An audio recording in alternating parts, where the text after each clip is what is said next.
Alright, there we go. Everything should be good to go. Mic is up. Music is up. Okay. Here we are, the Friday stream. The last day before campaign start. Yeah, it's, those couple months went by quick. It's like slow and fast. It's weird. Um, but, yeah, I'm I'm nervous and excited, and hopefully I am prepared. We're gonna see how prepared I am today. Like I said in my announcements, we're gonna be going through um, my notes. I'm gonna be reading out the character intros. Once again, this stream is nothing but spoilers. Um, so if you're one of my players and you're watching this beforehand, well, actually, just don't watch this until, because I don't know how far you guys are going to get at the first session, and so what my first session notes might last several sessions. We will see. Who knows?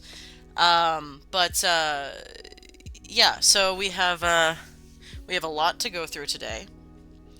It's gonna be interesting. I'm basically, I mean, aside from actually having anyone replying to me, I'm basically going to try to go through everything as I would if I was at the table today. So you guys are gonna get the character intros. You guys are gonna get the hopefully the descriptions. I'm not usually a block text reader person, writer reader. If I have like a scene in mind, I will like write that or like dialogue or some such thing. But generally, if there's a description of something, I'll try to come up with that offhand, or like I'll do like a bullet list maybe. But I generally don't do, and you will walk into the room and then this, because I tend to read it like that, and I'm really not good at reading off the cuff, which is another reason I'm doing this stream and reading everything, is because I need some practice reading my character intros, because I feel like they're gonna be the thing that sets the tone for the rest of the session. So so yeah, I'm excited to do that. We start tomorrow at like 3-ish. Once players get off work and stuff. Um, it was originally going to be a little earlier and a longer session, but yeah, I don't know. Schedules, we all know scheduling is a bitch. We'll see how and if that changes throughout the campaign, as schedules often do. But as of right now, this game should run every other week, every other Saturday. Um, I also plan on Sunday to do a story stream or a session breakdown stream, whatever you want to talk about, whatever you want to call it. We're gonna talk about what happened, how well it went, what I could have done better, that kind of thing. Like I have said before, there will be audio recordings of this, but I will be keeping that for private use for me and my players only. I, at this moment, don't plan on sharing those audio recordings, because I don't want my players to worry about being performative or having to worry about sounding good or sounding cool or performing for an audience. That is not what the game is for. This is for an audience. What I'm doing here, this is me trying to show an audience what I do as a dungeon master and a world builder. So, is my mic peaking? Are we good? I hope so. It's going up into the yellow every now and again, so I don't want to deafen anybody. Um, but, yeah, my players will be hopefully away from here, but also they will be reading up on their rules, the rules write-up my dear husband has given to them, so they know the basics, the long strokes of what they're characters are capable of. Again, they are new, so they need that little breakdown. Because let's be honest, grabbing the player's handbook, like a huge book, and like just telling a new player to read it, that's intimidating. It's hard for people. I was new once, a long time ago, and I looked at that stack of books, this stack like this, and I was in 3.5. My first experience was 3.5, and that is an intimidating stack of books. Like, it's scary. So telling them to go read a book and find what they need to find is not helpful. So my husband has kindly written up everything that they need to know. Husband button. You just need to type exclamation husband, like that, and it should come up whenever you want to come in. Hi, babe. Um, so so yeah, we are gonna go through everything today, and we're gonna see how it all comes together. It's gonna be interesting. So, whoops.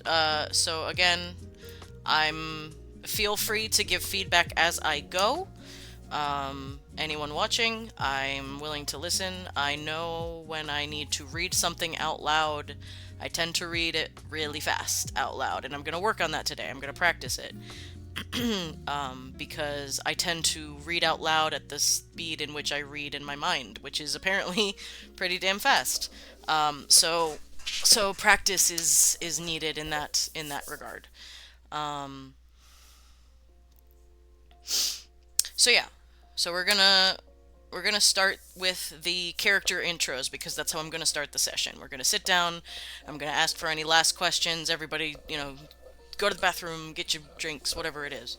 And then we're gonna sit down, and I don't know if my players are gonna wanted me to like roll a d4 to see who goes first, or if they want me to go like least emotional to most emotional, because I the last one I wrote did get me teary. I admit. I have a tendency to make myself cry when I write certain things, and you'll see the scene for Spore is it hits me personally anyway, because it's the beginning of basically what is to be throughout the game as a long distance relationship, and I have been in that situation with dear husband, and it's rough. And being at the beginning of that, like, and writing about it and having kind of those feelings come up again really got me kind of choked up while I was writing.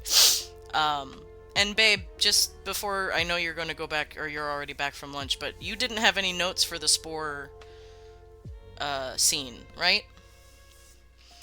I don't think you did. There was one thing that came in there accidentally, and it could have been cool, but it would have overcomplicated it, and it's already... Spores is also already the longest scene, because I had to fit in a lot of world building for the Quiet Crow clan. Uh, so it's going to be a long one, so Spore might be the last one that I read, just so I can be sure to get everything I need to get out for the other characters, and if there's any blanks in my plot device or whatever it is in the scene, then um, yeah. So I just want to make sure I hit all the notes that I want to hit. Some of these scenes are just to be read to the characters, and other scenes involve what is potential roleplay. Obviously the characters are not here, so we're gonna be like, I'm gonna describe what I imagine to be happening. Others are difficult to have roleplay in it because they're completely alone. So the ones that started alone, that have no connections, kind of just are going to get a cutscene kind of to watch in their imagination, and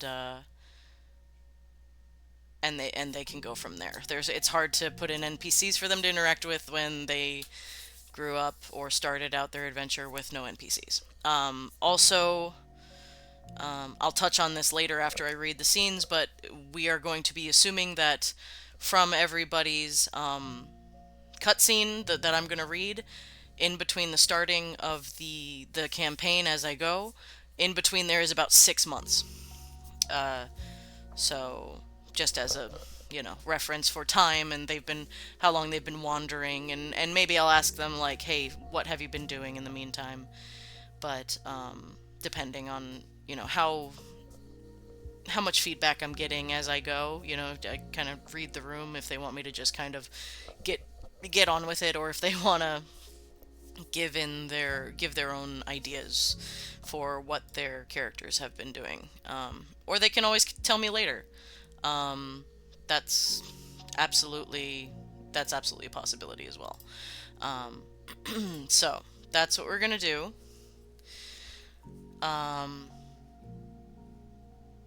yeah. So if I don't read your chats while I'm reading my little flashback character intros, don't be offended. I will get to any notes in between each intro.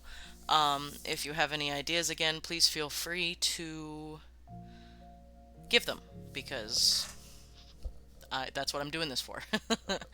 I think husband is the only one I have as a viewer right now, which is completely fine. This will be referenced back in the VOD as well. So, um, okay. So, we're gonna start. Um, I'm also going to be doing NPCs and stuff like that. Like the notes that I have on them, and the maybe background details and things like that. Probably fill out more details as I go. So yeah, so that's gonna be fun to go over, because NPCs are my favorite part of the whole thing. Um, and I will try to keep an eye on my ad time. um,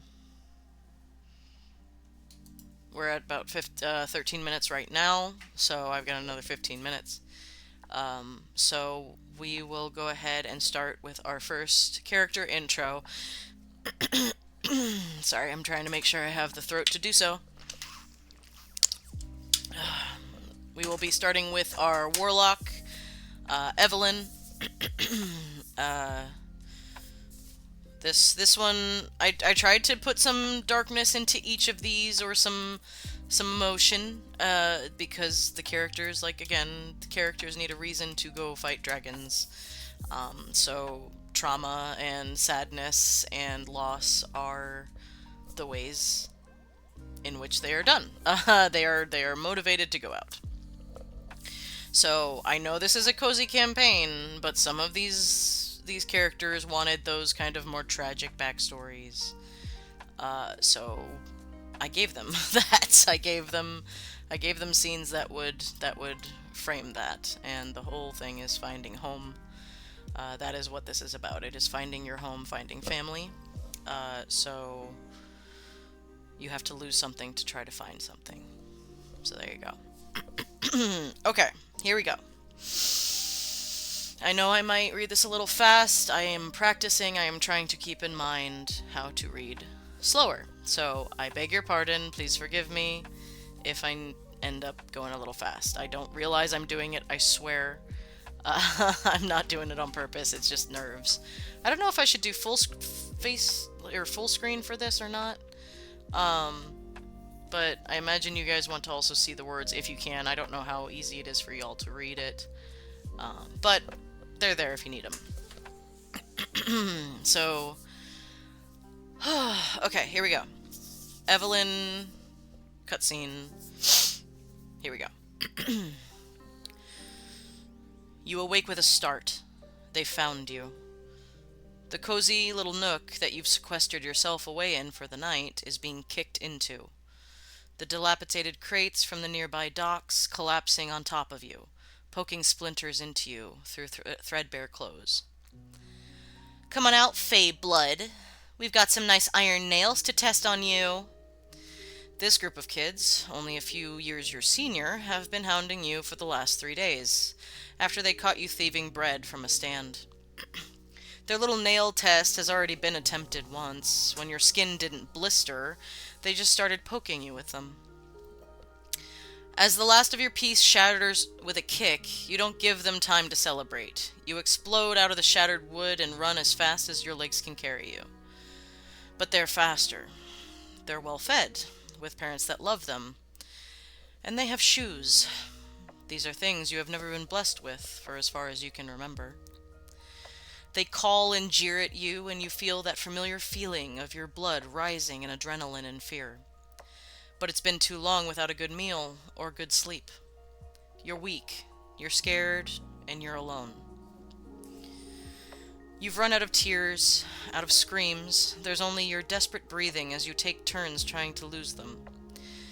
But just as you hear the pounding of their feet drawing within a step of your own, other sounds rise up out of a nearby alley. You turn down it as the sound of humming and the shuffling of cards greet you. You slide to a stop, reaching a dead end where a man sits at a small card table, shuffling a deck of brightly colored cards. Oh, I should have my pictures up, excuse me. One sec. Pause.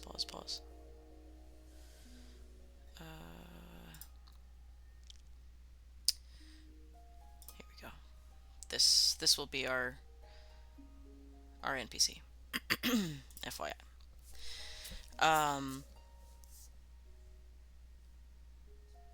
Colored card. He wears a fine outfit of red and purple, colors you know only belong to nobility.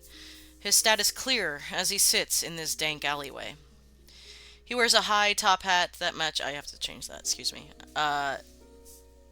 He wears a cloak. Sorry. That matches the noble colors of the rest of his outfit.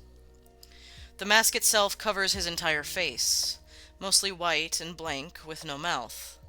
Only windows to his eyes. Red, gold, and purple filigree adorn the edges of the mask, swirling in on each other, almost looking like they're moving. Hey kid, rough night. When you turn, you don't see the alleyway you just ran down. There's a strange winding path through shaded woods. What? Oh, them? Don't worry about them for the moment. Let me do a quick reading for you on the house. The red text is where I would assume the character would come in, potentially. If not, that's okay, I can go ahead. But imagine Evelyn asking, "Who are you?" He flips a card. The devil, reversed.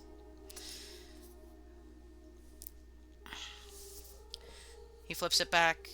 I'll write this in. He flips it back, places it back into the deck. He spreads three cards in front of you, and flips one over one at a time. The tower. Everything has to fall for you to build anything back up. Luckily, you don't have far to fall. Flip again. The Hanged Man. Time for a new perspective. The third flips. The Wheel of Fortune. You have an opportunity in front of you. Do you take it and let that tower fall? He offers a hand to her. I assume, because she's a warlock, she takes it. You blink... Excuse me, I went back to the voice. Nope. You blink your eyes, and when you open them, you're in the dead-end alley, and the sound of running feet approach you. You turn as they slow their speed, all leering at you, nails in their hands ready to leave their marks. You look down in your hand and find a beat-up deck of cards. Almost out of instinct, you pull a card and hold it out to them. Judgment. So that's our first scene. That kind of... the character wanted some... or the player, rather, wanted some ambiguousness to what happened thereafter. What happened after she came into her powers. So I gave that to them with that judgment card. Yeah, so that's what we have there.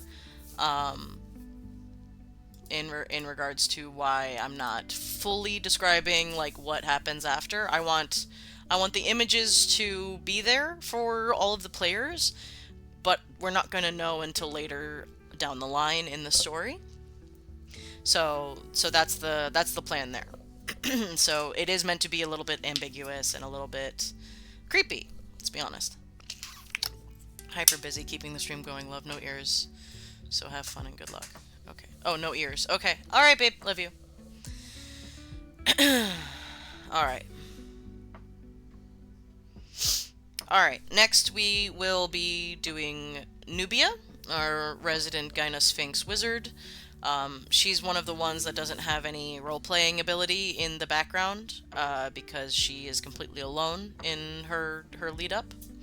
So this is going to be largely just, unless she has something to add as a character, which the player is absolutely free, excuse me, to do. Um, but but yeah, there's not a lot of back and forth to be had in this particular scene. So excuse me. Here we go. And I would like to hi Andrew, welcome in. Good to see you again. Hope everything's been good. I am just going through my character intros, so this is kind of a part of the stream that's going to be a lot of reading out loud what I'm going to be reading to the players in the first session. I did make affiliate. Yes, I did. Thank you. Thank you to everyone once again. I have made affiliate, and I am so just honored and like amazed that that happened. Thank you, thank you, thank you so much. I appreciate the congratulations. Yeah, I didn't expect it, and my dear friends were my first subs unexpectedly, because I don't really have anything to offer my subs yet. I will be working on that, but right now, obviously, the focus is to the game. But once I get a good flow going with that, I will be working on emotes and other stuff. I don't know what yet.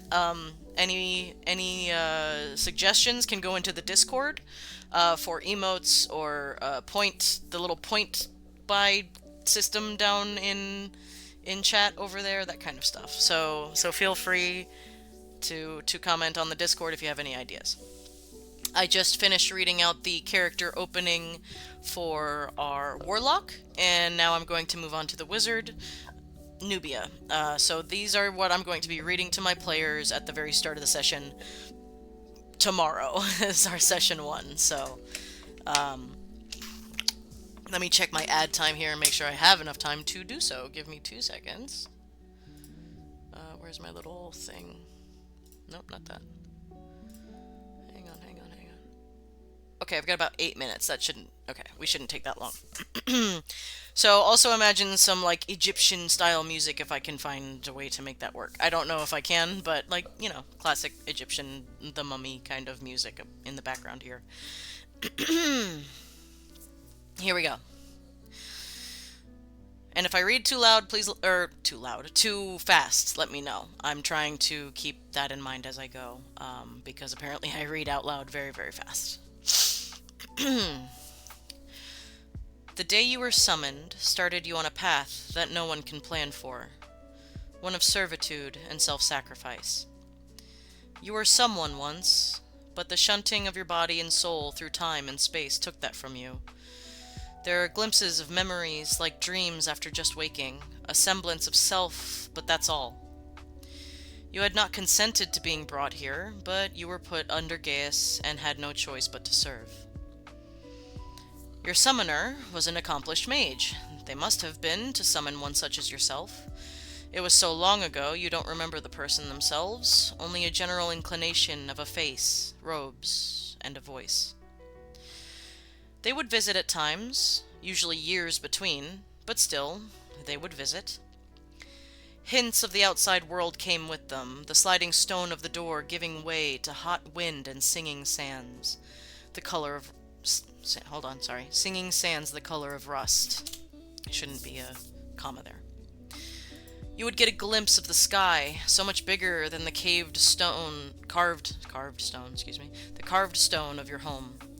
At times you even got to view the horizon, a beautiful, shining thing, promising so much more than this existence. Even if you wanted to prove violent to your summoner, you couldn't be. The confines of your Gaius were strong. It was almost a relief when the time between visits became longer. Eventually, they stopped altogether. There was no protocol of such a thing specified in your summoning, so you simply continued your guardianship over this place, staying to the letter of your contract, and nothing more. In that time, you naturally took to studying magic. The tomb had an incredible library, and you had infinite time. Magic was the only thing that made you feel whole again. You had some memory of doing great things and seeing beautiful things done with magic, but the summoning took whatever knowledge you had from you, and so you studied. You were able to collect sheets of vellum and papyrus to write your notes, practice your incantations, eventually binding them in leather, proud of the work you'd collected. But lacking material components and a mentor, your practice never got beyond the most basic spell work. This place did not have your specifications in mind. There wasn't room for you to stand to your full height, and so you walked like an animal, prowling the confines of your space like a trapped panther. Your wings, inert and unable to be used in the small space, became weak. You would try to stretch them to bring back their strength, but the space was too small. But you knew little to know of social connection until you met it by happenstance. It was the day that it showed up that you were clued into something changing within the tomb. It was meant to keep all trespassers out, down to the smallest beetle. It tried to steal from you. Your rage knew no bounds that day, and you imprisoned the little thief and kept it with you until it could pay for what it did. But it was the first of many new visitors that eventually led you to explore the farther reaches of your home. There was a corner, long forgotten, some extra storage space left empty for gods knows how long. There you saw the damage responsible for the lax perimeter. A crumbled a crumbled hole in the wall where the ancient writing of the many wards had been worn away by sand and time. Excuse me. Upon that deliv- that's Upon that discovery, you noticed other things left out of place or completely gone. You made a round to check every room and every corner. Whoever burgled these treasures were smart about it. They likely knew there was some guardian of this place, something they had to avoid alerting, so they stole every one but the items in the very front. That way your sweeping gaze saw nothing out of the ordinary if you didn't look closely, which you didn't. It was after that you attempted to leave the confines of your Gaius. You found your opportunity in a door that had never opened for you before. Your paw, feeling the stone move under it for the first time, arose in you, a shaking energy that you hadn't known before. From there, you tested yourself. Each day you would go farther and farther from the tomb, until finally you saw no point in returning. You saw that horizon in all directions, and you felt a pull to follow it. And so you packed up what shining things remained in the tomb and set off to the wider world, never looking back, only hoping that the glistening horizon held treasures that you've only dreamt of, treasures that you could claim for yourself and not for any summoner. So that's our wizard's introduction. Again, these are based on the background or backstory notes that my players have given, and I took them and ran with them. Basically, I in the game itself, if the characters have any wants to change what I've written, they have full ability to do so. They will absolutely not have to hold to what I have written here. Um, it's just what I was inspired to write, and what I think of what happened in their backstory. Uh, we have about a minute left till ads, so take that time to stretch and get some water. I'm gonna go to the bathroom, so I should be back by the time the ads are done. So again, take the time, move your body a bit, get some water, and I will be right back.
Alright, we should be back, according to what my little warnings say. Yeah, so that was our wizard character introduction. Again, there's not a lot of roleplay to be had in that one because she's alone, and she has no one to really talk to. It is something that the player wrote up for the wizard. Nubia has a little naked mole rat friend, not friend, frenemy, that they keep with them because she's trying to punish the naked mole rat for trying to steal a shiny, and she doesn't like that, so she has him with her, which is kind of like her familiar, but he's, not in a nice way like most wizards do. Um, so yeah. Um, so that's what it is. She hasn't given it a name. She only calls it it. So there you go. Next, we have our ranger. So this one has some, family drama in it. Again, at the writing of the player, and we will see that kind of unfold in one way or another. Again, even though this game is cozy, there are reasons for people. There need to be reasons and motivations for people to leave their homes. So usually that comes in the form of family drama or some other traumatic event. So that's if this doesn't really scream cozy to you, it's because it's the start, and the cozy starts after this. Uh, Alright, so for our Dear Ranger Azalea, here's her opening character scene. I feel like I'm reading at an okay pace, I hope.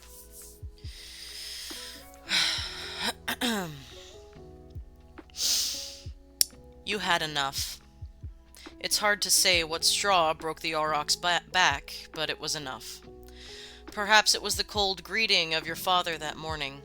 Perhaps it was the disapproving stares of the town elders as you walked to the little copse of trees that served as your quiet space to meditate and know the peace of nature, small as it was here. Or was it the smell of the azalea, your namesake, blooming brightly for you in its window box, the fresh scent of a world of green and good? But you think, over all of it, it was the dream that you had that night. You've had it so often, you don't have to fight to remember the details, few as they were. You know it's your mother. Who else could it be? Holding you close, rocking you, and humming a tune that you knew so well. But her face is obscured. Sometimes it's by her hair. Other times it's by flowers or leaves of a tree.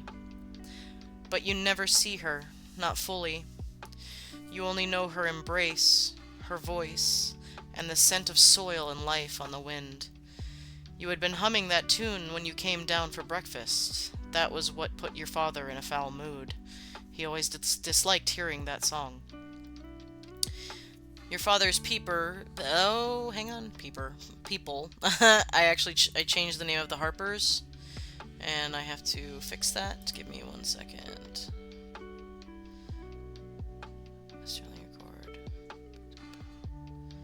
Was it the Protean Veil? I think it was the Protean... No. Yes? Hang on. 1 second. Yeah, the Protean Veil.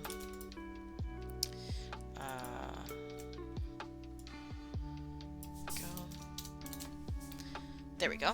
Sorry about that.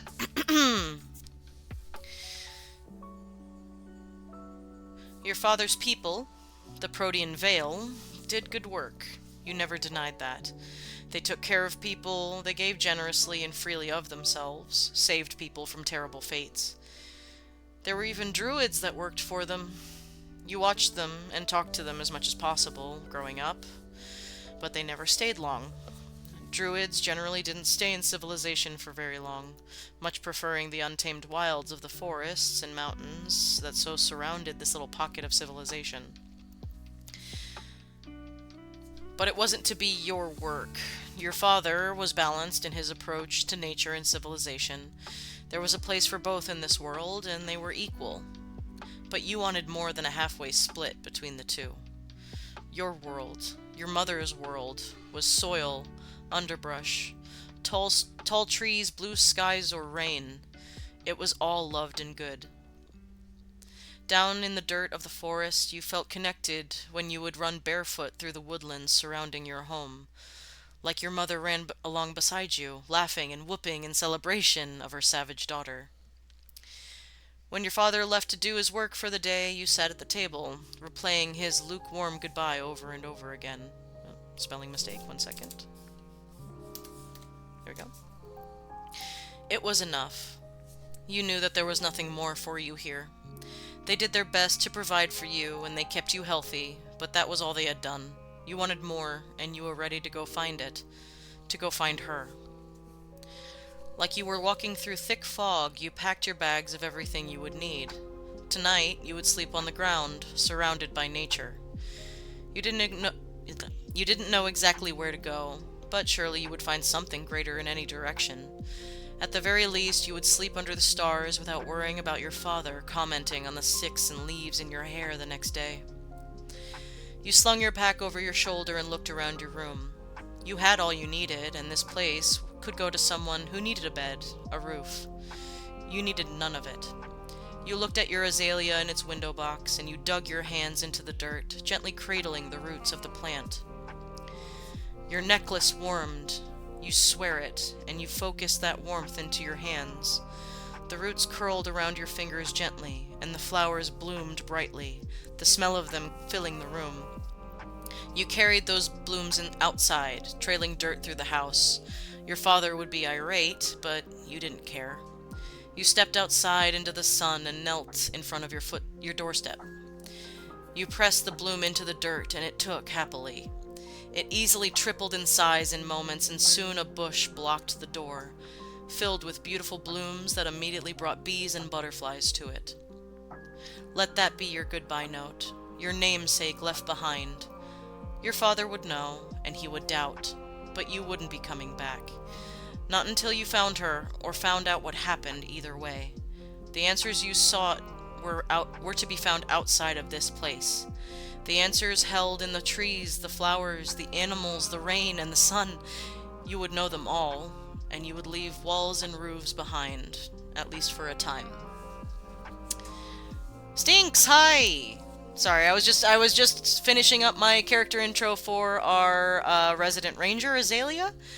This is how I'm going to be starting the session, the first session. Every character is going to get a little character intro written by myself and proofread by my husband.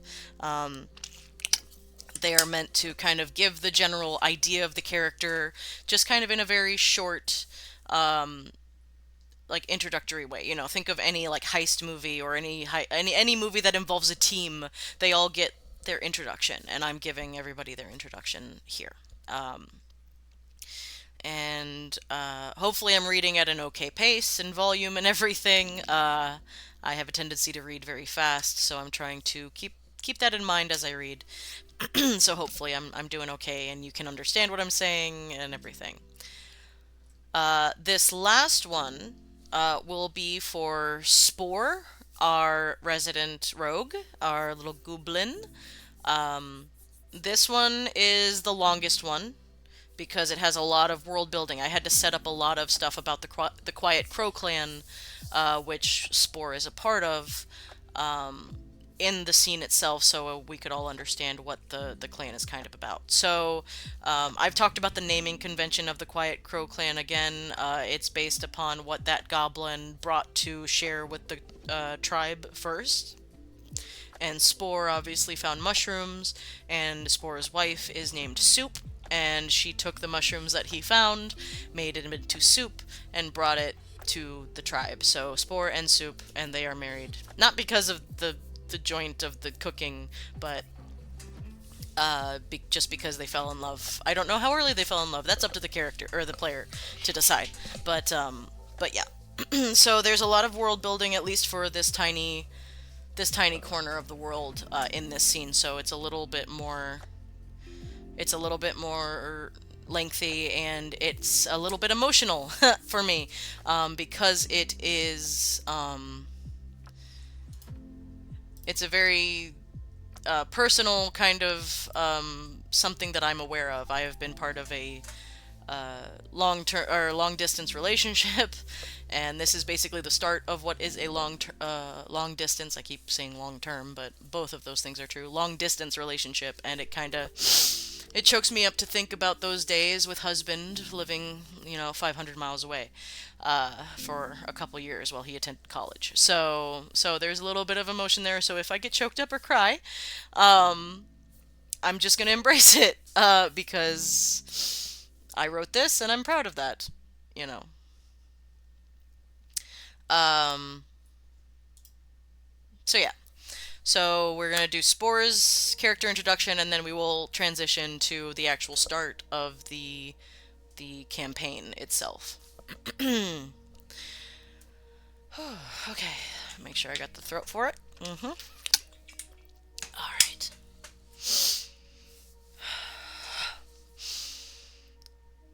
The day of delegation has come for the Quiet Crow clan. The day that everyone will get their assignment for the year and day and excuse me.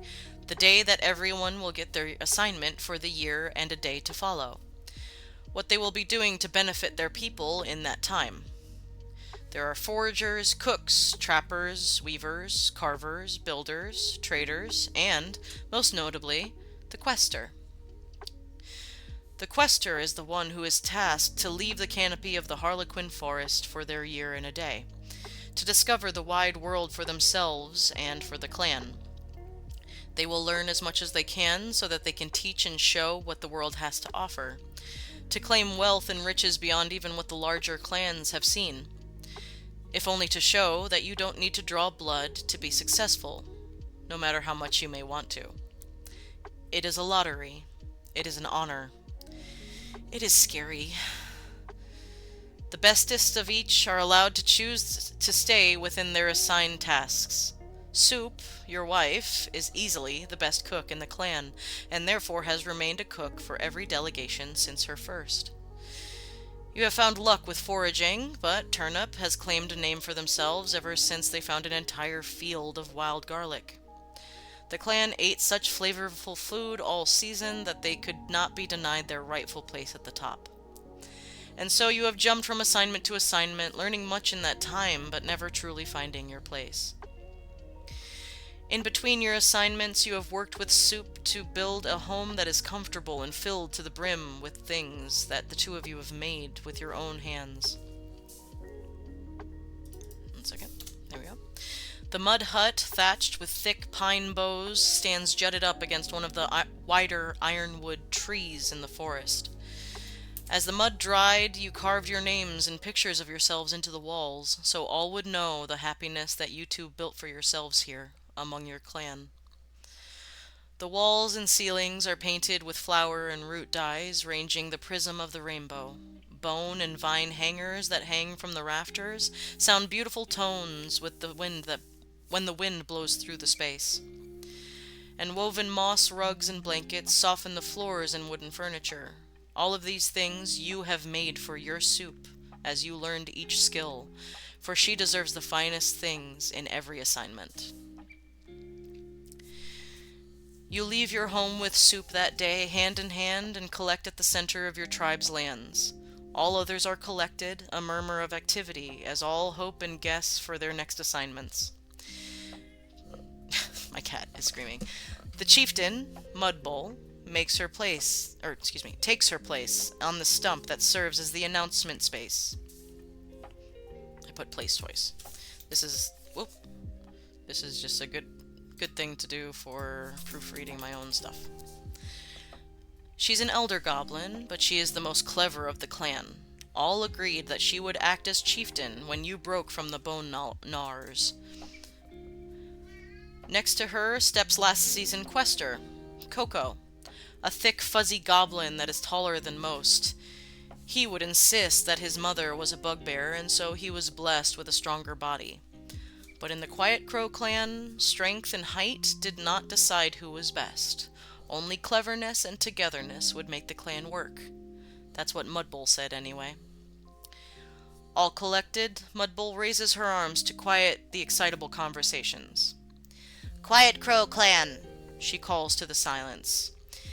We have come to another day of delegation, and so all will be reassigned except for the best. All bestest goblins come to the front. Soup squeezes your hand and smiles at you as she steps forward to line up with the other bestest of each skill. You feel your heart swell with pride every time you see her stand amongst the bestest. You may not be the bestest of any assignment, but you're pretty sure you're the bestest husband in the whole clan because she is the bestest wife. And that is more important anyway. We thank our bestest goblins for their good work every year. Now, to delegate. The delegation box is brought to the stage and set in front of Mudbowl. You stand in the crowd of the unassigned, your breath a little faster than normal. It is always scary to be reassigned. You hoped to get Forager again. That is your favorite. The box is opened, and a swarm of multicolored beetles buzz loudly and quickly from within. They take to the air like so many flying gemstones: blue, green, red, purple, yellow, a color for each skill assignment. The beetles swarm together for a moment, glinting in the sun, before they descend upon the collected unassigned. You closed your eyes and mouth. Sometimes they would fly in if they weren't careful, and it was better just to let them come to you. Young goblins sometimes tried to wave certain colors to them, but it only scared the beetles away. You listen to the buzz of the beetles. Some even run into your head as they fly around, but you don't feel them land. You hear some happy cheers or sad sighs as others are chosen. Eventually, the buzz dies down. You hear the excited talk as other goblins start to notice where they have been assigned and who they will be working with. You open your eyes and you look around for a moment before catching Soup's eyes with a smile. But she doesn't smile back. She's staring slightly above your eyeline, at your forehead. Your eyes cross as you look to where a big golden beetle lies, feathered antennae twitching gently. The new quester is Spore, Mudbowl calls. There is surprised quiet as you are escorted to the stage, standing between Coco and Mudbowl. Soup stares at you, her eyes wide and wet, but no tears falling. She is bestest wife. You are given things to protect you: weapons, armor, and rations for the road. Coco looks you over and places a hand on your shoulder. It is so much bigger than yours, you notice. He says something to you, but you don't hear it. Your eyes are only for Soup as you step down from the stage to meet her. She stands in front of you, taking your hands in hers and smiling, nodding. You will be bestest quester, she says with confidence you wish you could have. You will bring back so many smarts and shinies. She smiles and reaches into her pocket. She brings out a necklace beaded with beautiful treasures that you knew she kept for very special occasions. There were so many from her collection, you wondered which ones she would have left to admire while you're gone. But she lifts it over your head and places it around your neck. This is promise. Promise that I am your wife no matter what, no matter how far. I will wait for you here and be first to greet you when you come back. You are prepared for your journey over the next day. You spend as much time with Soup as you can in between former questers meeting with you and telling you about things you need to know about the big world. You cling to Soup as you sleep. She squeezes you back, but when morning comes, you dress and prepare. The clan walks with you to the edge of the tribe lands. They wish you luck and tell you that they will miss you, but none of that missing can be anything close to how much you will miss Soup. There is a last strong squeeze between the two of you. She kisses your forehead and she sends you off with a smile. Still no tears. She is bestest wife. I got a little choked up there. That is Spore's introduction for the first session. Yeah, yeah, like I said, there was a lot of world building, setting up how the Crow clan works in the story itself. So I wanted to make sure I hit all of those points. So that's why that one went on a little bit longer than the others. Uh, but I think I got everything out that I needed to. And I'm quite happy with all of these scenes. I hope the characters or the players like them, um, and I hope I got the vibe correct for each of them. Again, if they do decide that something I wrote does not fit their vision of this character, absolutely okay. They can just say, "Hey, I'd like to throw out this part," whatever it may be, and that's fine. I'm not here to control their characters. I am here to do everything else. They get the characters, their characters get to be whatever they want to be. So these are all based on the vibe that I got from their backstory writing, basically. Um, so those are our intro scenes, which I am very happy with. Thanks to my husband for proofreading and giving me notes and stuff and how to make it all work together, basically. So between that, I will be transitioning into talks of their characters have been on the road basically for about 6 months now. That's enough for each of them to basically be considered level 1. That's enough to get them enough experience that they're not a commoner anymore, basically, is how I'm saying it, because commoners and everybody else outside of adventurers are level 0, if as we're considered, and 10s down the block. And considering so many of my characters rolled like fucking beasts, they needed some reason to actually be as good as they are at things. So so yeah, that's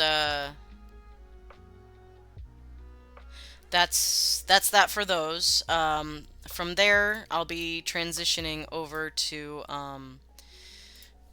our introductions. I'm done with this to-do list, luckily.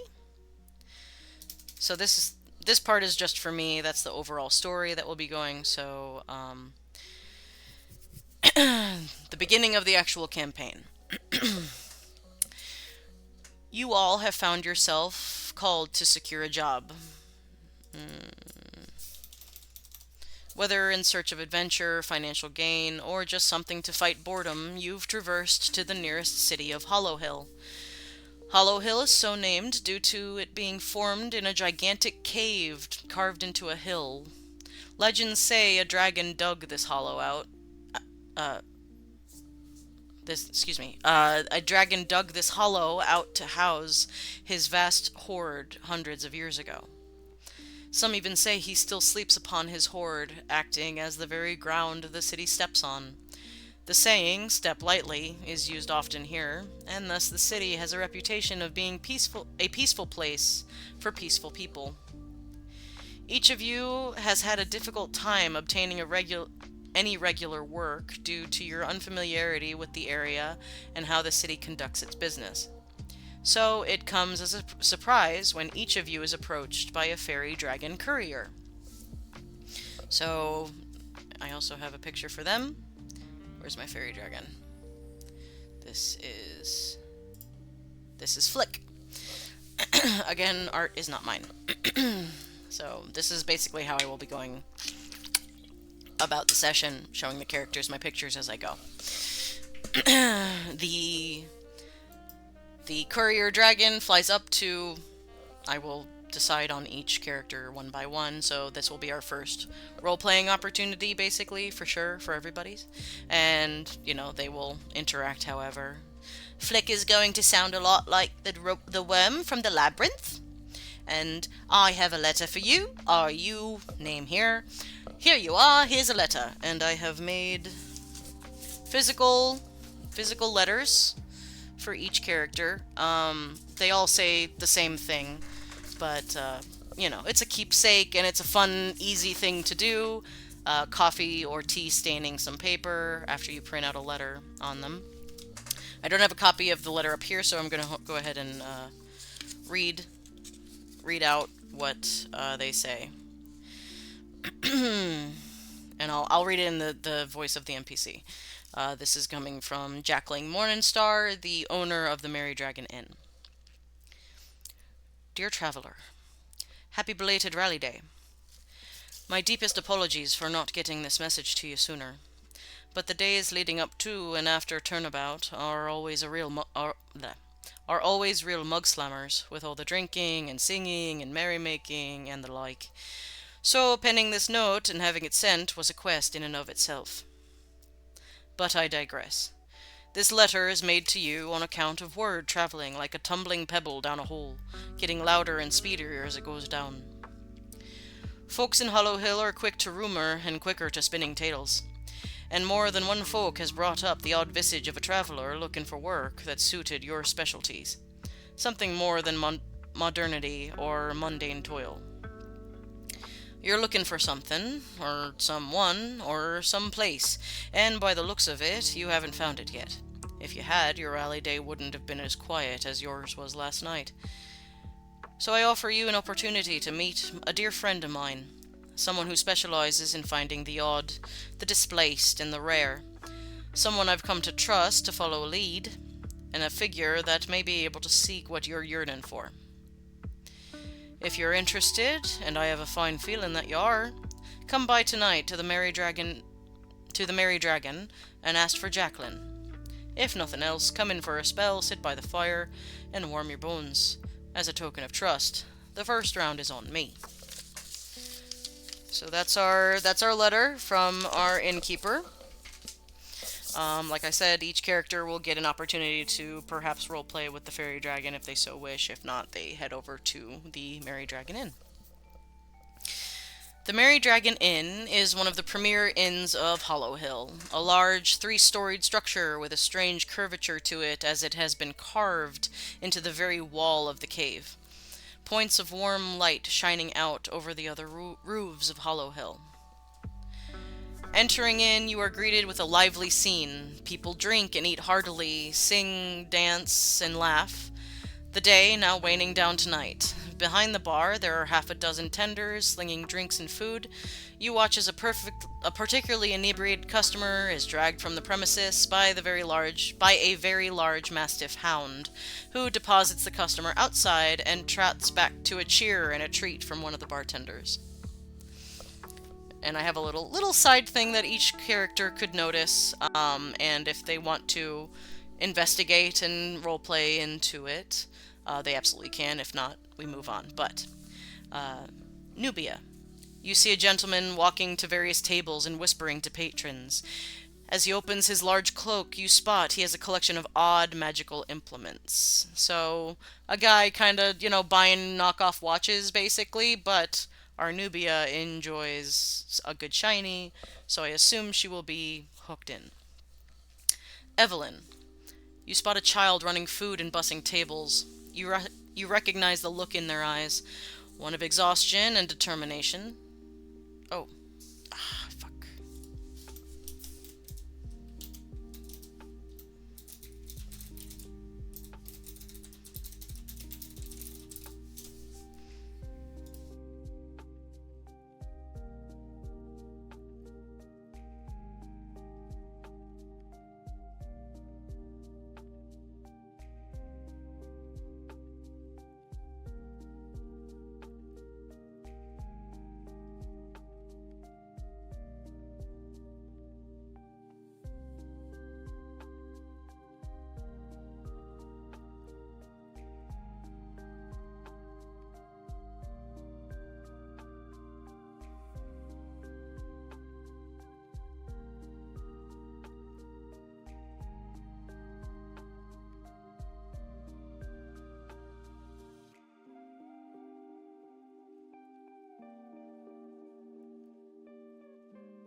Sorry about that. That countdown, I didn't notice it in the corner. I've been reading too much. I will start Evelyn's again, because I think that's where we left off when the ad started. Yeah. Evelyn. You spot a child running food and bussing tables. You recognize the look in their eyes, one of exhaustion and determination. You see them swipe left behind food from a plate and shove it into their mouth. Our warlock is a former orphan that was living on the streets, urchin, that kind of thing. She would recognize this and perhaps communicate with the child. If not, that's fine. Azalea. You spot one of the bartenders take hold of a wooden goblet, and as they pass it to their customer, vines and flowers grow from the stem of it. You recognize the flowers as hibiscus, a popular flower added to fruity drinks. Again, our dear Azalea is on the search for druids, so this is kind of a hint towards druidic magic and something they might want to consider investigating. Spore. You spot a patron almost completely asleep at the corner of the bar, their coin pouch hanging from their belt, unguarded. We have a rogue. I have to give them an opportunity, you know. The bartender, Jacqueline Morningstar. Picture incoming, one moment. She is here. That is dear Jacqueline. Oh. Greets you and offers you a drink. And this is probably not me going to be like reading this out loud, but I will basically be like, a dwarven woman waves you down, invites you for a drink, and obviously they'll be like, hi, I'm blah blah blah, I got this letter. And she, oh, that's you. Okay, yeah, absolutely. And she's going to basically bring them up to a private room and have them wait. That will be our character introductions. She will also mention that not too long ago I had an employee take off with a lot of money from the till. If you all can track him down in your travels, I'll reward you with a percentage of whatever amount you return, basically. It's kind of a little side quest that they can keep, that will become relevant later. Then we have character introductions where I will have each person describe themselves, any conversation, that kind of thing, happen in between. And once a lull happens in that, the door opens a bit later and Jacqueline pokes her head in. A form steps into the room about 6'5" in height and thick in build. They wear a fur-lined cloak that hides most of their details from you. You all are here for the job? This is Flora Flutterby. She is currently under a seeming, so she appears human, mostly. The job is that of an escort and delivery mission to the town of Quick Spring. Pay is too much. I should have like 25 gold a person, because that's a lot of money. The Quick Spring steading is in the Viridescent Valley. The travel will take about 3 days. Flora works as a collector of rare items and antiquities. She's been in Hollow Hill and back and forth for a little more than 2 years. She's been doing business with this particular customer who is getting the delivery for about a year. She has 1 horse and 1 cart. Only 2 people can be in the cart at a time. And her horse's name is Whippoorwill because you know the characters are going to ask the name of the horse.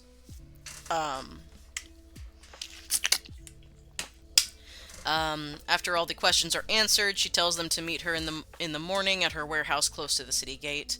They will have about an hour to prepare before they head out tomorrow morning. They can secure a place to sleep at the inn or take chances elsewhere. Roleplay, roleplay, roleplay. Secure sleeping spots or do any prep before bedtime. Then when the morning comes, they can do any other prep before meeting Flora. They meet by Flora's warehouse. The warehouse is a large building just outside the main city gate, so kind of outside of the cave itself. It is chock full of boxes, random items of value, books, jewelry, magic items, all kinds of things. That'll intrigue most of my characters, I feel like. Or at least really intrigue 1 to 2 of them, so. You spot some bones collected in one section labeled as Drake or Ghoul and various others. So letting them look around a bit, but if they try to take anything without permission, Flora immediately knows, and she gets kind of hard in it. Please do not, kind of. She has a very sweet voice, um, that is a little flighty, and they're gonna hear her get really irate if they attempt to steal anything. I have a list of books that if they look at what is being delivered, they can look at this list of books. Most of them are funny, kind of offbeat titles that kind of point to knowledge that a new settlement would need. Things like foraging and animal husbandry and things like that. So that's that. Eventually, they make their way out, rolling green hills of Arcadia, distant mountains, that kind of thing. I will allow the people to scout and look around. So they have about 9 hexes of travel. I have rolled up a new thing to happen every hex, which is basically every like 3 hours of travel. Um, the the first one will be an entourage of nobility, uh, where if anybody digs closely into the fine vestments of said nobility, they will see that it is an enchantment, and they're a little bit worse for wear, and they're trying obviously uh, to impress upon the city and probably some government something or other. I also have a store for them to visit should they want to shop, called where is it? Hang on. Ba, ba, ba, ba, ba. Where is it? It's in Hollow Hill. New Compass Outfitters. So that is a gent running it. Where is he? That's him. Jackin Phantom Fortune. He is a Veil Scribe, which means he is the studying half of the group of dwarves known for diving down into the Veil and finding weird shit. So he studies weird shit and sells it sometimes. So he'll have kind of a lower end like magic shop, not a lot. I mean, the characters aren't going to be able to afford anything, so I can just kind of wave some pretty things in front of them, and see what they do and see how excited they get, and we'll go from there. Then I've got a ruin of a town that was destroyed by a dragon, uh, like years ago, and you can like still see the scorch, that kind of thing. Then I've got like a herb or a plant source that they come around. That's for our ranger to see. Then we have at the beginning of the next day, they run into a halfling who is eating or resting. He's hanging out, and they they can investigate or they don't. Basically, it's kind of he's sitting there eating, thinking he's kind of safe, far and away from anybody that could see him, and he just kind of freezes if anybody spies him, and he's just kind of frozen and scared looking. And again, that could be this is all to introduce them to basic skills, so I can tell them they can make an insight or an investigation or something, and that will tell them that this guy is guilty. He also matches the description of what Jacqueline would give them for the person responsible for taking from the till. He did some odd jobs around Hollow Hill and stole money from all of them.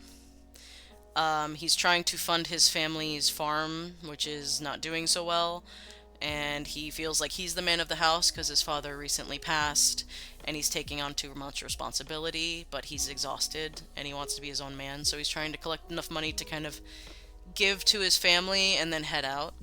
Um, and then it's the character's decision whether or not they're going to shake him down for said money, or if they're going to let him go. That is some morality play there. Um, then you get a water feature. You get a nice creek or stream, and they can play around or go fishing or something. I don't know. Then the Fire Opal Mountains.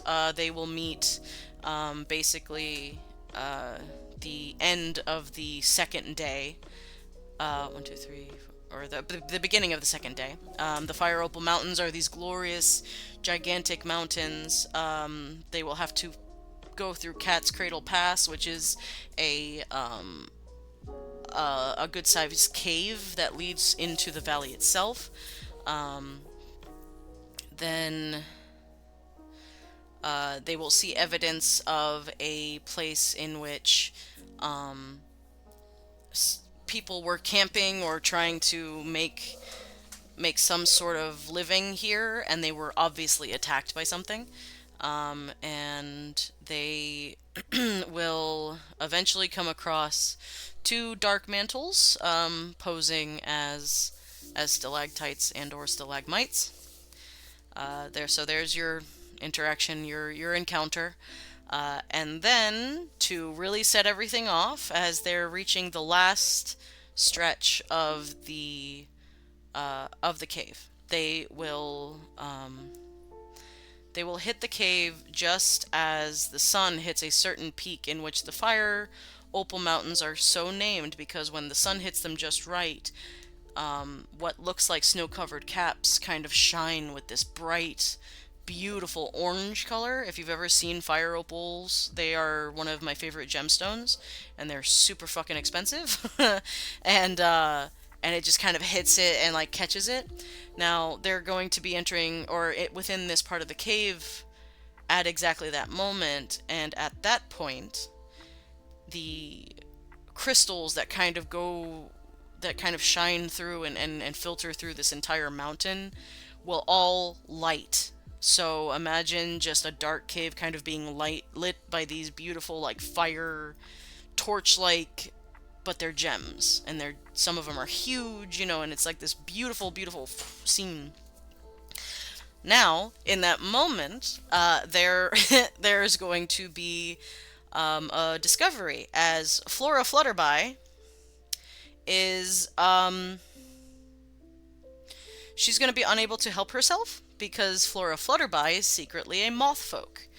Moth folk really enjoy shiny things and light, and she is going to burst from her seeming as a full moth folk, and she's going to fly up to one of the shinier fire opal gemstones, and she's going to pull it out, and that is going to start a collapse.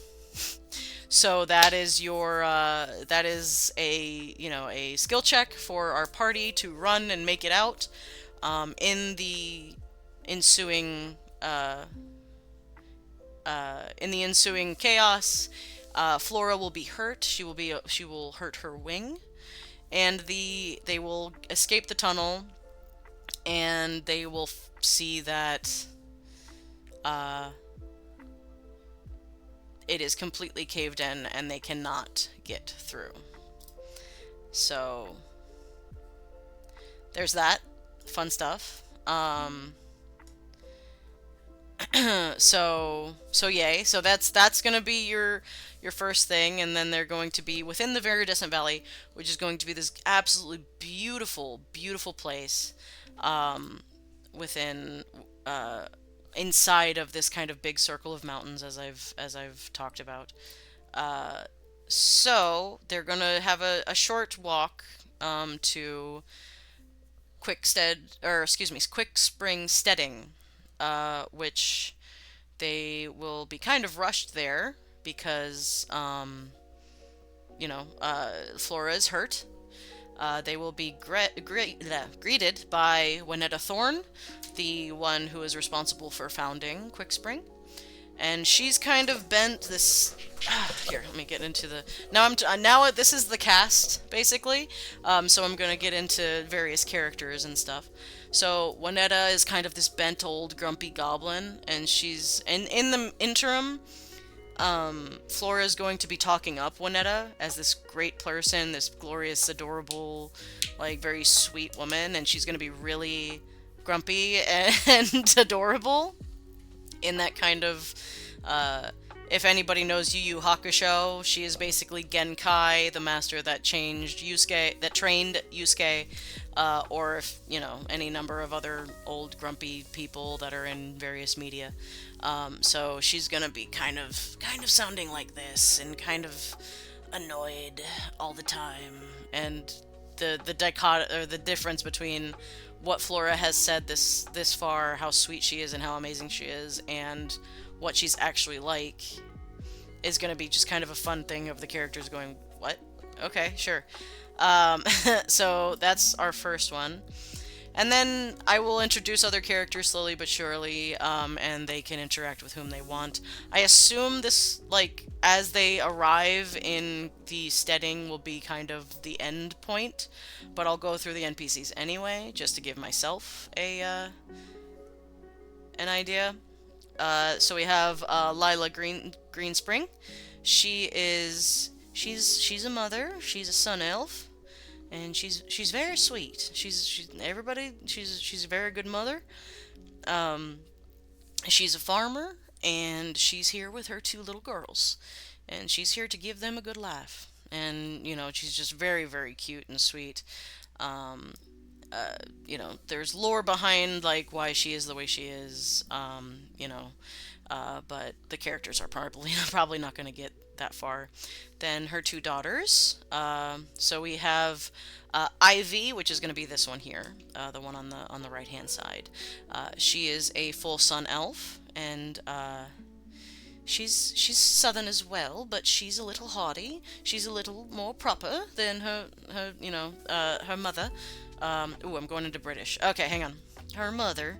Oh God, I gotta do like Southern Belle Southern, which is a little bit, higher, just gone with the wind kind of thing. And I take care of my mama, and I help with the farm, and I help with my sister. And her sister is Ivy. Nope, excuse me. She's Ivy. Her sister is Fern. She's a half elf. And she's a little bit more of an excitable kind of girl. She's a horse girl, basically, is how she's going to go, and she's really excited to help with anything that she can.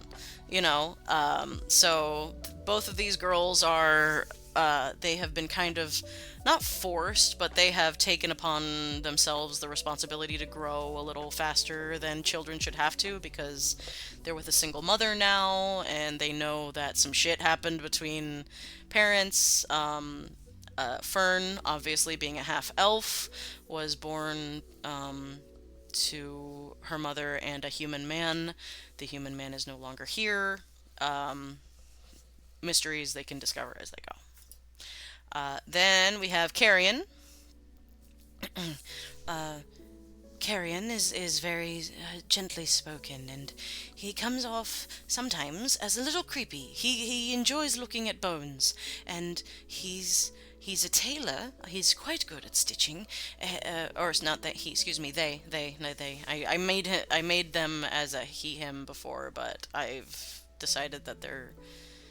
It's a more. I like the fact that they're androgynous. And they're quite a good tailor, and but as a hobby, they enjoy taxidermy. They enjoy going out and hunting for bones and making statues of them, or perhaps stuffing bodies of various dead things. They haven't gotten a lot of opportunity to do so, but they're excited to do more of it out in the wilderness, where things like that happen more often than in my family. And they were originally part of a family of tieflings that perhaps did some not entirely legal things in this world. Uh, and they were not interested in that part of their family, so they took another route. Then we have Juliana. Juliana is oh, I don't have her voice down here. She is she sounds like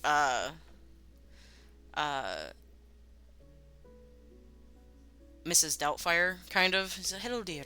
you know, that kind of thing. Is very gentle, and I can't really do a Welsh accent, but if I could, it would be that. I can't. A Welsh accent is very specific, and so it's gonna float around and be Irish and British and all these weird things in between. So she keeps the local inn, which is not an inn, but she hopes to build an inn as the city expands. But right now it's basically a guest room in their house. But she's a very generous and sweet woman, along with her husband, Gunther. This is Gunther, both halflings, obviously. And he's a cook as well. He's a brewer on top of that. He hopes to keep bees and various orchards and fruits and make a whole slew of different concoctions and meads and ciders and all that kind of stuff. So he's come to the steading to find that. But the main reason that these two have come to the steading is because of their son, Caleb. Caleb is a halfling as well, obviously. Caleb sounds a bit like this. He's very excitable and he wants to do good. And my name is Caleb, and I'm going to be an adventurer. The boy was born as a wild magic sorcerer, and he doesn't have a lot of control over his powers, obviously. So he basically the family was trying to pull, if you've seen Frozen, like everybody in the world I think has, the family was trying to basically tell his parents to ignore his talents and to bury them and to maybe find a way to cure them.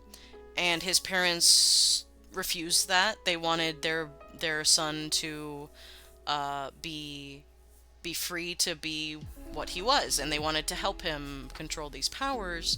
And so they were ostracized by their family, and so they moved here because they want to give their boy a chance. And Winetta is offering to help the boy. Winetta is a very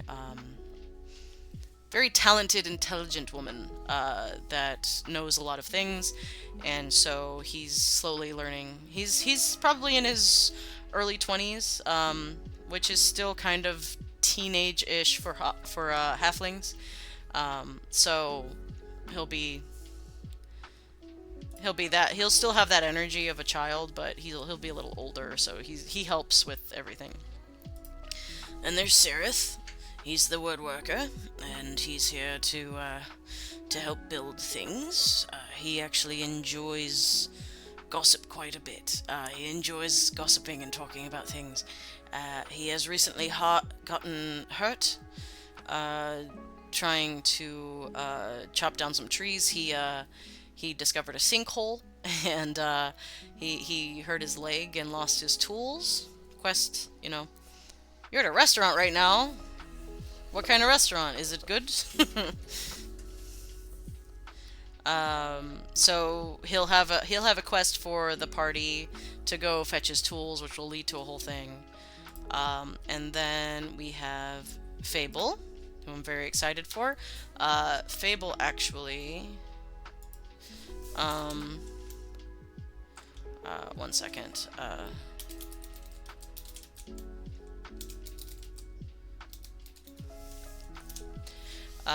Fable is secretly a member of the Order of Sodality.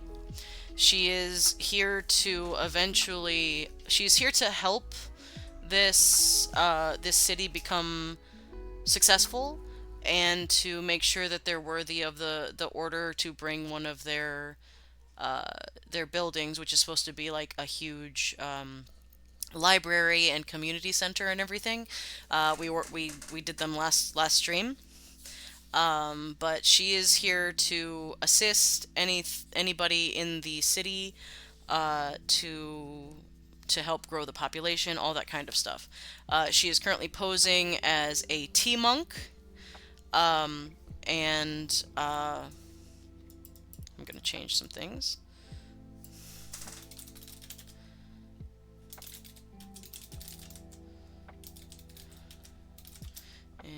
quick spring. All right. She's posing. She is a tea monk, but she is currently posing as one, not letting anybody know why she's actually here, because she doesn't want people to lie, of what kind of city it is. She wants to see it expand and become something in and of itself. So that's an overarching kind of quest. And she's going to sound very calm and doesn't use a lot of contractions, and she speaks very. You're at a Denny's. I like their sandwiches. Wow, there's so many memes about Denny's. I can't. The last time I was at Denny's was like 16 years ago. I haven't. I don't even remember. Uh, but we're glad to have you, even though you're at a restaurant hanging out. That's cool. Um, but yeah, Fable will talk very much like Zenyatta from Overwatch is kind of the base that I'm going with. She's very wise, and she is always willing to help. Um, so so yeah, that's kind of her whole vibe. She's gonna be kind of like an advisor and a the person people go to with their problems, that kind of thing. Then we have Jasper. Jasper is, well, he's had a rough life. He is currently but not really on the run from a former organization that he was part of, which was a cult of a dark god named Ralishaz. Ralishaz is the god of insanity, and Jasper is a little bit touched in the head, but in a charming way. Um, the the extent to which he did anything in this cult, we do not yet know. I will kind of read the room as we go and figure that out. But Jasper's really into skincare, and he's trying to eventually open a spa here. He wants to help make Quick Spring a vacation destination with his skin creams and his various spa treatments. He can make sure that everybody leaves here more beautiful than they arrived, that kind of thing. So he's very, very upbeat and very excited, and he's, oh, your skin is glowing, and it comes across as a little creepy when you know his backstory.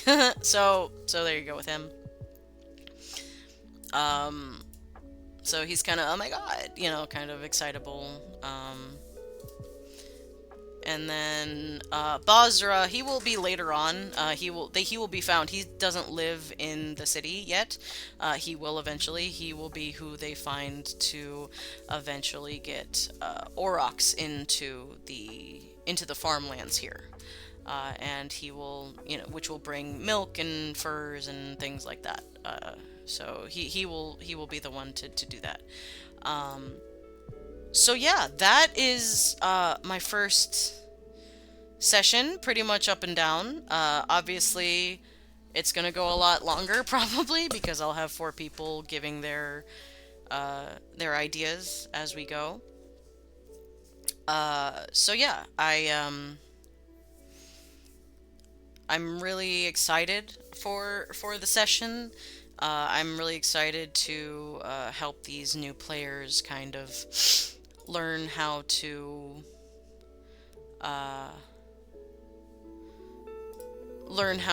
role play again. They haven't had a lot of opportunity to do so, just because of the nature of their other games. So I'm happy to be the one to give them that opportunity. Oh, we got 25 seconds till ad break. Um, but yeah, I'm excited for all of it. It's going to be very interesting. It's going to be fun for all of us, I think. So we're going to go to ad break. I will be right back. I will see you when it's done.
right, we're back. Yes, you can absolutely share homebrew. I'd love to hear about it.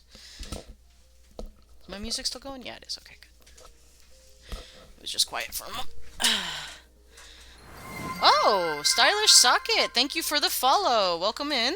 Hi, welcome. Appreciate you dropping by. We were just going over my notes for my first session, which will be tomorrow, and I'm nervous but excited. Um, but yeah, we'll be starting a hopefully long-standing campaign that with 4 players that are pretty new to the RPG community. And I'm gonna be kind of their first roleplay heavy DM. Let's put it that way. But how are you doing? Hello, Dual Blade. Welcome in. Appreciate you dropping by. We're just finishing, not finishing. I just got done going through some notes for my first session for my campaign, which will be tomorrow, and I'm very excited for. But I appreciate you dropping by. Tell us what world building or fantasy stuff are you currently into right now?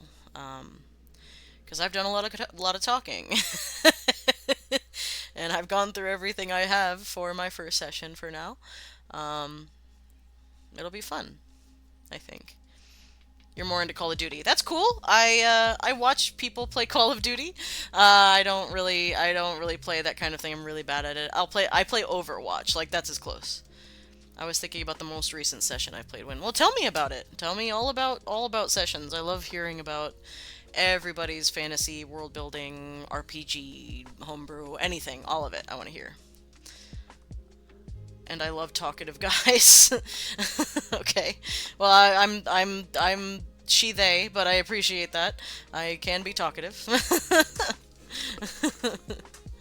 But yeah, I will watch I will watch people play Call of Duty. I watch my husband watches Stone Mountain 64 quite a bit, and I enjoy him. We had to fight these 2 demons as a boss fight. Fun. What level are you? Did you make it out alive? Are you okay?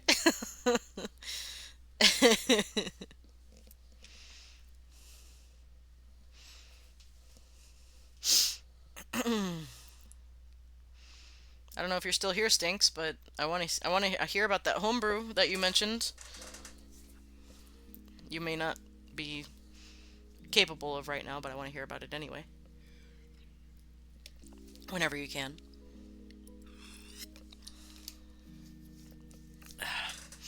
But yeah, I appreciate you guys coming in and hanging out. Do you stream daily? I stream Monday, Wednesday, Friday, and potentially Sunday. Level 11, the fight went really well. No one went down and we leveled up. Hey, that's the best case scenario right there. That's awesome. So did you start this campaign at level 1? Or have you started later on? How long has it been going? What are you playing? Please tell me about your character. I love characters. I want to hear more and more.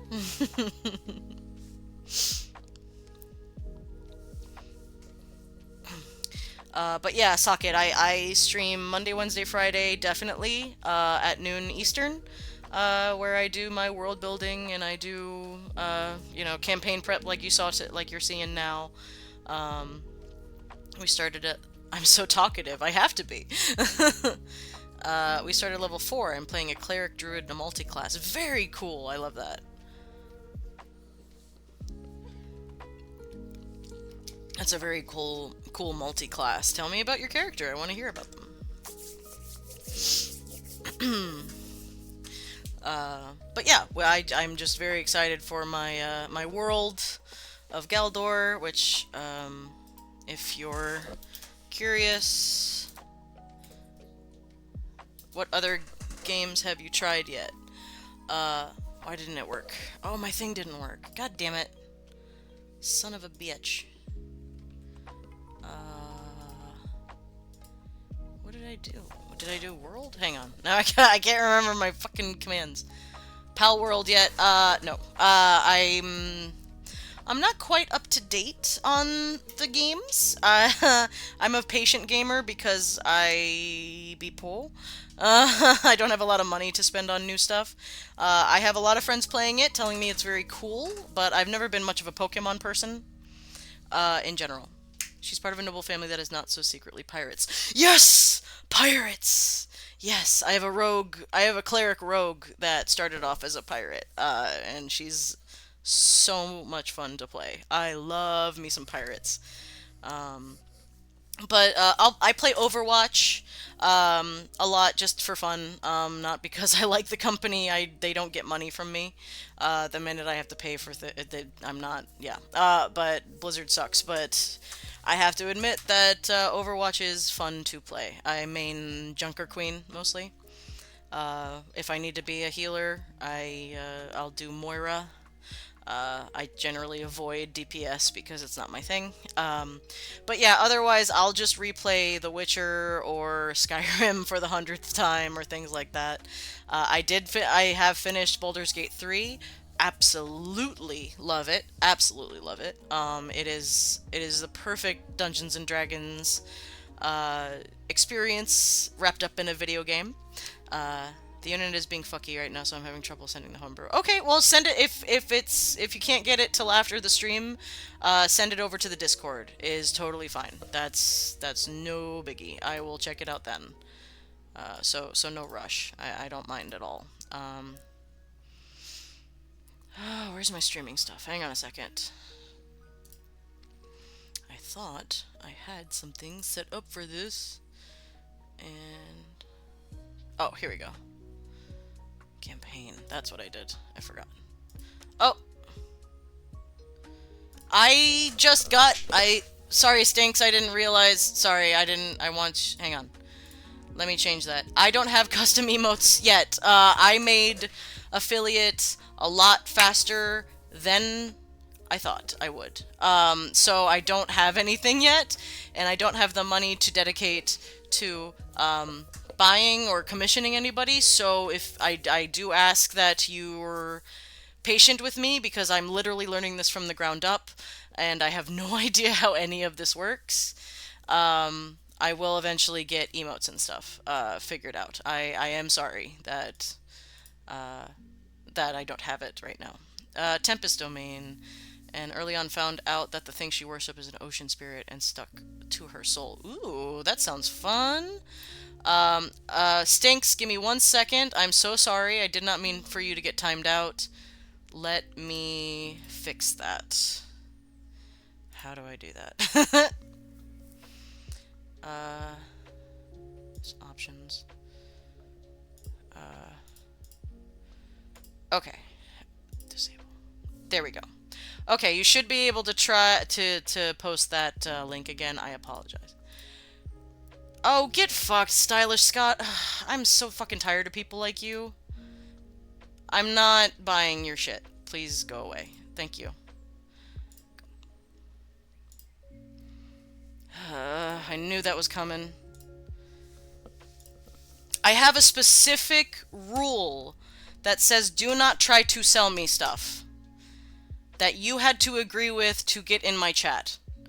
So the fact that you didn't read that and didn't follow the rule, I don't have strikes or anything. You're just gone. So appreciate you stopping by, but no.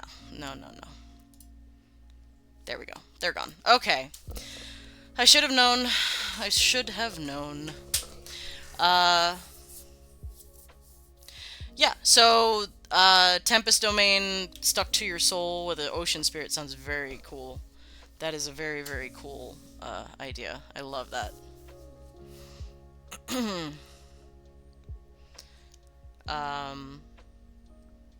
What race is your character?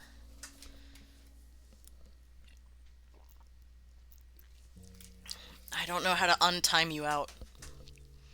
Hang on a second. Ocean spirit is nature, that's why Druid added. Yeah, no, absolutely. Sea elf. Makes sense. I like it. I like it a lot.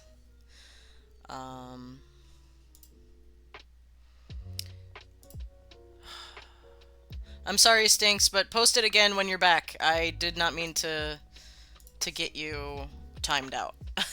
So sorry about that. I'm still learning. Um,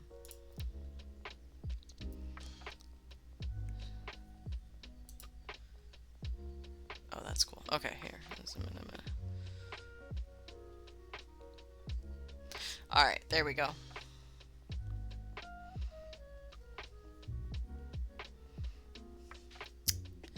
All right.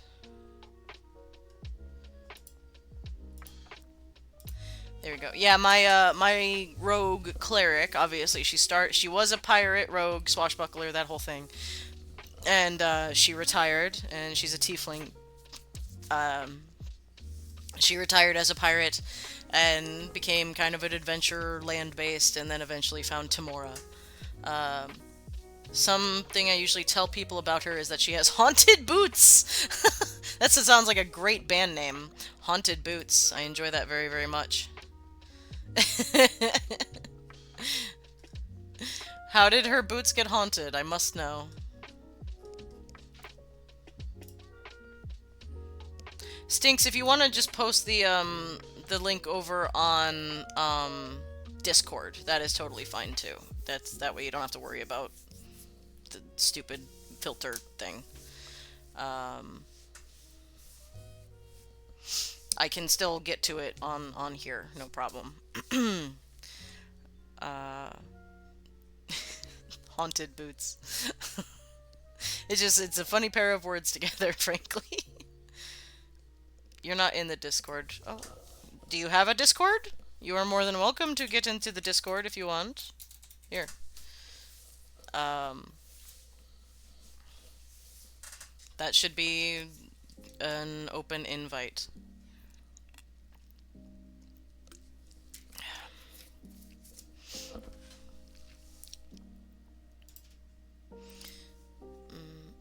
There you are.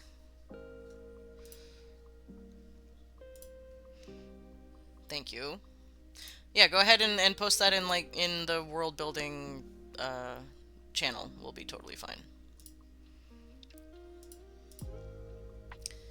And I will take a look at it. She was gifted them originally by the head of the family, and they used to be haunted by old pirate captains.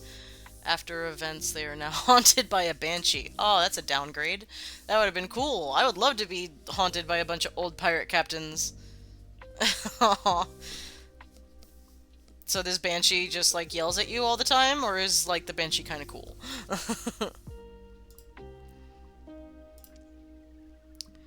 Here we go. College of the Dragon's Roar. Very cool.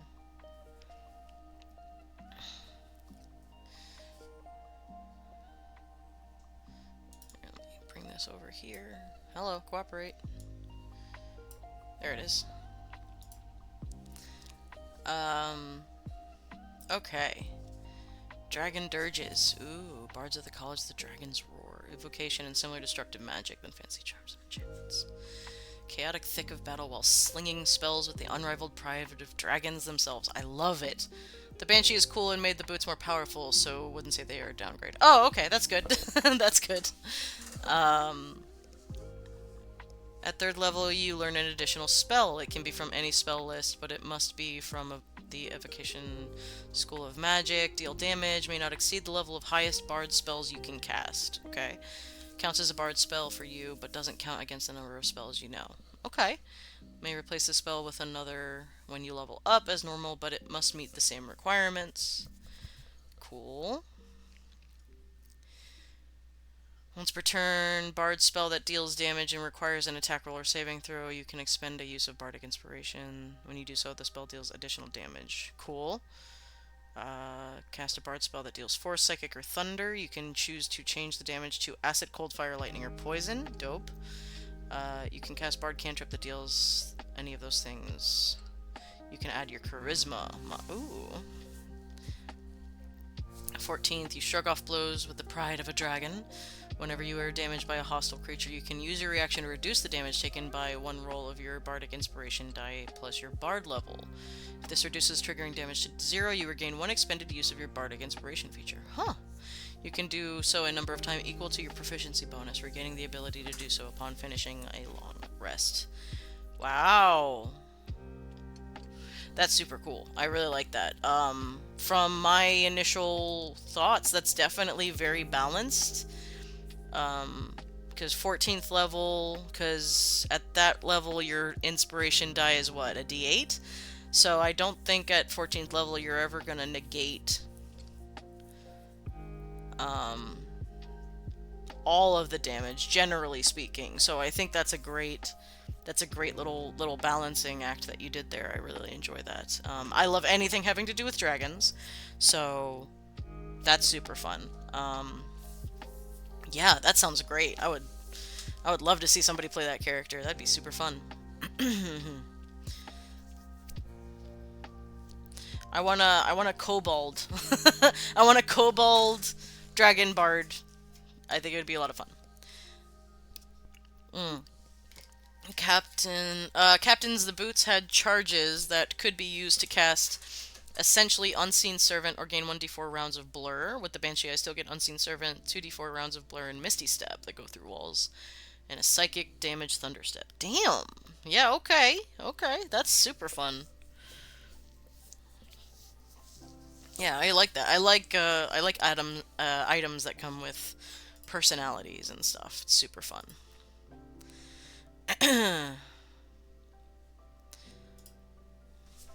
Yeah, that's a great way to level up an item too, is kind of like change the spirit bound to it. I like that a lot. Um, Very cool. But yeah, Stinks, I love this. I love this whole thing. Although the one thing that I'm wondering if which is it? And this might just be in Baldur's Gate. It's nice for the Banshee too because she was just stuck in a spot and now travels with me. Yeah, I have something like that for my rogue. Too. She has a coin with an avatar of her god in it that was a ghost. That she travels with now and is like her ghost daughter. It's super fun. Um, Maybe at some point in the Dragon Bard, maybe introducing well, you have protection from energy, but like maybe an all around, not just the spell, but like an option. Because I think it's warlocks, and might just be in Baldur's Gate 3, but warlocks get the opportunity. It's like called like fiendish resilience or something. Maybe it could be like draconic resilience, where you take, I think it's a bonus action, and um, you cast this thing for that gives you resistance to a certain type of damage until you cast it again, basically. You just can, and it can also be like piercing and bludgeoning and stuff. But like if you just kept it to the dragon types, I think that could be very cool. Something to add, probably somewhere between 6th and 14th. Just another little thing that would be kind of fun.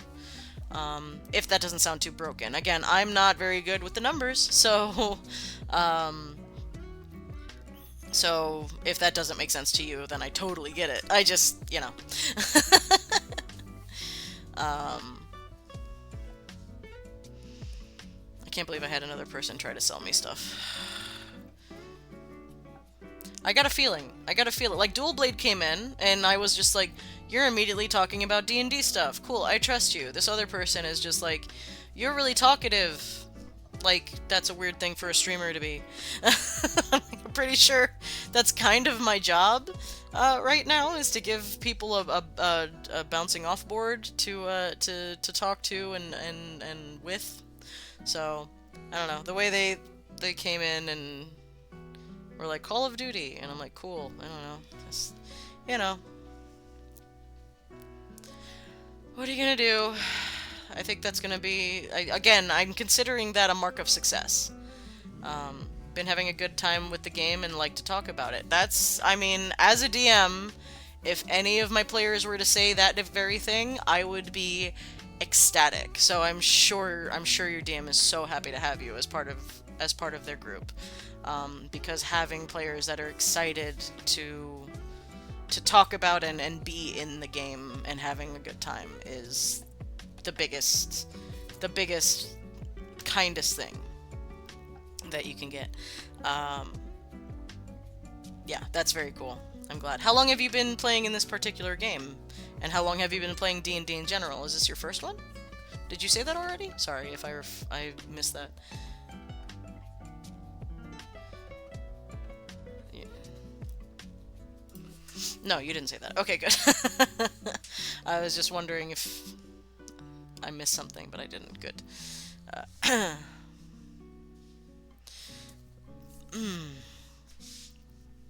We have been going for over a year. Your third game of D&D. Wow, you're a veteran now.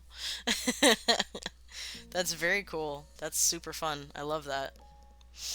Yeah, anybody I'm trying to get as many people into the community as possible. I've played a couple of other TTRPGs. Oh, cool. What other systems do you got under your belt? I'm a big Vampire the Masquerade person. You, Safi! Gas station? I do have to get gas. What are we having for dinner? At the gas station? No, I don't want sushi. I don't want gas station sushi. It's so bad. That's bait. That's bait where I come from. Why do you always come in when I'm about to end the stream, Safi? Why? Are you in school? School's lame. Skip class, watch streams. That's what I say. Not really. Stay in school, kids. Because I time zones. Yeah, I know. I have played Monster Hearts. I've wanted to try that so bad. Monster of the Week. Definitely want to try that one too. The Veil, I don't know. Blades in the Dark and Masks. I haven't played any of those. I definitely want to play Monster Hearts. And Monster of the Week. I don't know what the Veil is. But yeah, I've done like a lot of Vampire the Masquerade. I'm gonna play Catholic Child Mental Breakdown Simulator. Binding of Isaac. Well, you do that. You do that. You go have that mental breakdown. Um, the Veil is cyberpunk. Oh, okay, okay. Yeah, we have in the works eventually with my main group. My storyteller is going to run Cyberpunk Red, I think it's called. Yeah, Cyberpunk Red. That's been in the works for a while now, and I'm very excited to play that. I played through 2077 and greatly enjoyed it. After all the patches, of course, I got it for like $20 on Xbox. Eventually, I will get it again on PC, but probably like 2 years from now when it's cheap. I'm not gonna pay. It was fun. I'm not saying it wasn't, but I don't think I'm gonna pay what they're asking for it now on PC. But because Xbox isn't getting any of the updates, so it's just the same as it was before, and it was worth about $20 that I paid for it when I played it. So the Veil was the first RPG campaign I played in, and my girl was suffering. Well, that's cyberpunk for you.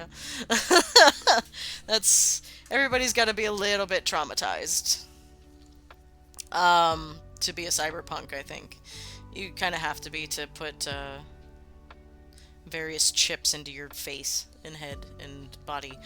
Um, okay, well, I've gotten through all of my stuff and some extra stuff thanks to Stinks and Dual Blade, but I'm gonna go get ready for the gym. I gotta feed my cats as well. So tomorrow's the campaign. Sunday, I hope to stream First Family Left Her, Second Family Dead, Date Partner Down. Jesus. Yeah, that sounds like cyberpunk, alright. But I hope if I'm not too exhausted, I will stream on Sunday. I will stream some fun story time, talk about what happened during the session, what went well and what didn't. And yeah, it'll be fun. So I'm gonna go get ready for gym and feed my cats, and I will let you guys know how it went tomorrow and Sunday. And yes, you too, Dual Blade. Thank you so much for dropping by. Don't forget to follow if you want to know how my session goes as we go, and more world building fun as we continue on. So yeah, we're having a good time. We're down to the wire. This is it. Tomorrow it is. Thanks you guys so much for hanging out. Don't forget to play Pretend sometime today or this weekend. And I will see you guys on Sunday, I hope, if I'm not too exhausted. But have a good day. Love you guys. Check out the Discord. Have a good day.